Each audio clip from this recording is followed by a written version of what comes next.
this weekend left for dead, Donald Trump's first instinct, as always, was to get on Truth Social. Now, it wasn't to offer up condolences. Trump didn't think to call for a policy change to end the epidemic of gun violence in America. No, he was after political gain because that's all the right cares about now. So Donald Trump decided he would call a 40-year-old veteran, a white man, a member of the radical left, frame this as another attack on the right, a narrative which is complete bullshit and has to be called out and is getting exposed by what this alleged assailant's own family had to say about him. It is blowing up Donald Trump's narrative. We are going to get into it all, but before we do, if I could quickly ask you to leave a like on this video, and if you haven't already and you enjoy our channel, to hit that subscribe button because it goes a long way in supporting our work. Now, before we get into what the assailant's family had to say that is completely exposing Donald Trump's narrative, I want to start with someone who blew up the entire narrative of the right on Fox today, and that was Jessica Tarlov right here.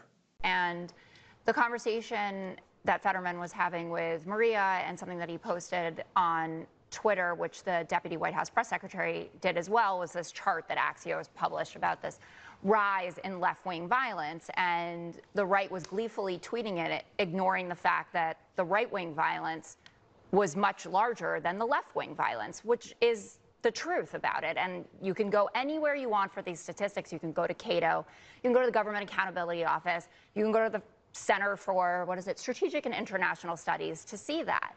And in the wake of the absolutely tragic assassination of Charlie Kirk, the right, led by Donald Trump and J.D. Vance, wants to make it out as if the left are the only ones who have ever used the word fascist. And you can see a compilation of Stephen Miller saying it. It's passing all over Twitter. You have Donald Trump on tape. You have analyses of how many times that he's referred to Democrats and journalists as evil just in the first 6 months of his administration. And, you know, I think that we should have led this conversation with the tragedies of this weekend. We had more mass shootings, which is just the daily occurrence in American life. And Kash Patel, J.D. Vance, and Donald Trump, Caroline Levin as well, out there with a very different narrative than I would think that they would have, but because it doesn't add up for them. The guy who drove up to the Mormon church, set the place on fire, killed 5 people, shooting them, was a Trump supporter. He had a Trump Vance flag in his backyard, which some on the right are trying to say that it said stop Trump. Doesn't make any sense. And if a leftist or someone had killed someone and had a dark Brandon flag or a Biden-Harris flag, you don't think that Kash Patel, that would have been the first thing that he would have said? Yeah, because the right is going everywhere saying, go after the Mormon people. You know there's a difference. You know there's a difference when there's one person, a one-off, and people that are going on the day-to-day basis. It's not a one-off. Go back to the Axios chart, and you can see how much of a not one-off it is. The hypocrisy is astounding. If you want to have a message of tolerance and let's get these people the mental health they need, because he needed mental health, so did the guy in North Carolina who killed 3 people at that waterfront bar, a veteran, people who we ignore and don't treat. You know, people said warning signs for decades that had been ignored. Make that your message no matter who's killing people. But when the shoe is on the other foot and you can't demonize the left for this one, they say nothing. Nothing. Oh, it was just about anti-Christian bias. It was a Christian, by the way, killing other Christians. Yeah. MAGA is so happy to push their fake statistics, but even more dangerous than that, they are so happy to find any little bit of information that they can misconstrue about an individual that they want to paint as being on the radical left. The alleged assailant in the killing of Charlie Kirk is someone that MAGA has tried to paint in this broad stroke as some liberal, some person who went to community college or trade school, it seems like, for half a semester, and now they want to say he was indoctrinated by some liberal university in Utah.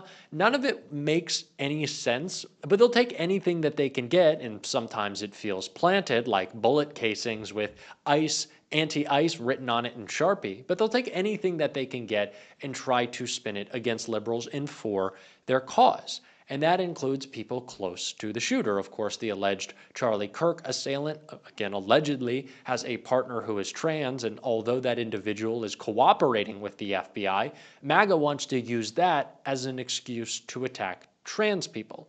It doesn't make a lot of sense. And it especially doesn't make a lot of sense when you take that same frame and apply it to the shooter in Michigan, whose family has a similar background to him, And what they said only makes Donald Trump's false framing all the much worse. Mormon church shooter's MAGA mom shared chilling message before massacre. The mother of the Mormon church shooter posted an ominous message in the days before the massacre about being hurt by someone close to her who constantly avoids accountability. Gunman Thomas Jacob Sanford's mom, Brenda Walters Sanford, shared the message on Friday, just 2 days before the ex-Marine rammed a pickup truck into the Church of Latter-day Saints in Grand Blanc Township, Michigan, and opened fire and set the building ablaze. We can see right here the mom of the assailant with a Trump Vance poster and standing in front of a Trump mannequin. The post that the mother made read, "Talking to someone who constantly avoids accountability is not a real conversation. It's a battle. It's a cycle of deflection, projection, twisting, and playing the victim. When I try to express how your actions have hurt me, you don't listen. With the intention of understanding, you listen with the intention of defending yourself. That's not communication. That's self-preservation of your ego." The wording appears to have circulated widely on Facebook as a viral chain rather than being an original post by the mother, who did not indicate who she was referring to. The post continued, "I don't owe my peace to someone who only wants to win an argument, not to understand my heart. My energy is not a prize for someone committed to misunderstanding me. At some point, you have to value yourself enough to stop begging someone to hear you." Walter Sanford did not immediately respond to requests for comment. Her 40-year-old son, who appears to be a Donald Trump supporter, took the lives of 4 people and injured 8 before dying in a police shootout. The Marine Corps has confirmed Sanford was a veteran who deployed in 2007 during Operation Iraqi Freedom. Ahead of that tour, his father said he's a homegrown kid who misses his family when he's gone. But one family friend told a journalist that she had been told Sanford was battling PTSD. With all evidence pointing towards Sanford having been a Trump supporter, MAGA influencers wasted no time spinning conspiracies about the massacre. The president's Truth Social post, framing the rampage as yet another targeted attack on Christians, was eagerly echoed by high-profile boosters like Gunther Eagleman, filmmaker Robbie Starbuck, and podcaster Benny Johnson. All right, so let us use the same framing that MAGA did with the alleged trans partner of the alleged Charlie Kirk shooter. This mother was MAGA. Does that mean that it is a further confirmation that Donald Trump is responsible for all political violence in America? This mother posted an ominous message saying that you can't reason with people. You can't talk to them. They don't want to hear you. That's a similar message to what we've been hearing from Donald Trump, from Stephen Miller, from J.D. Vance, saying that the left just doesn't want to listen. We can't have a conversation with these people. We need to inflict force upon them. So, if we took the right's logic, if we framed this as they always do, this was a Trump supporter encouraged by his Trump-supporting mother to carry out political violence because they don't believe the left can be communicated with anymore, that there are people who you cannot reason with, that they are animals beyond comprehension, and so they must be taken out.